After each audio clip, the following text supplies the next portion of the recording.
Pinangunahan ni 8th Division World Champion Manny Pacquiao ang kauna-unahang Manny Pacquiao Half Marathon ngayong linggo ng umaga sa Mall of Asia Arena.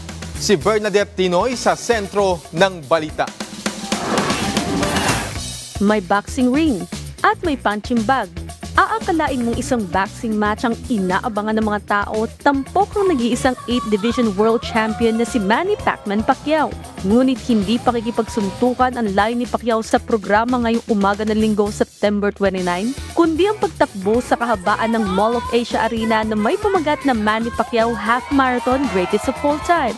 Dito, nasa 3,000 individual ang lumahok sa 21-kilometer run, 10-kilometer, 5-kilometer at 3-kilometer run kung saan mismo si Pacquiao ang nanguna sa nasabing event. Maraming salamat po sa inyong walang sawang pagsuporta dito sa Manny Pacquiao Half Marathon, na asahan nyo po na ito ay umpisa lamang at taon-taon gagawin natin ito at mag-organize tayo ng talagang major marathon dito sa ating bansa. Muli ring iginiit ni Manny ang kahalagan at benepisyo ng pagtakbo ng bawat individual. Salamat at ito ay para mag-encourage sa lahat na kailan mag-exercise, magpapawis para stay healthy.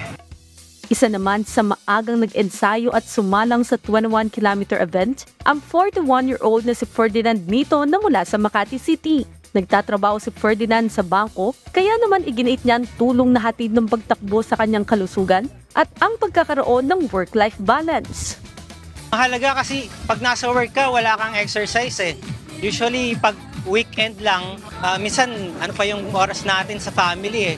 Kaya mahalaga yung mga ganitong mga running para nagpupursige tayo na yung health natin, maalagaan natin. Sa kauna-unahang Manny Pacquiao Half Marathon, muling nagpasalamat ang pambansang kamao sa lahat ng nakilahok, nakisaya at nakitakbo sa nasabing event.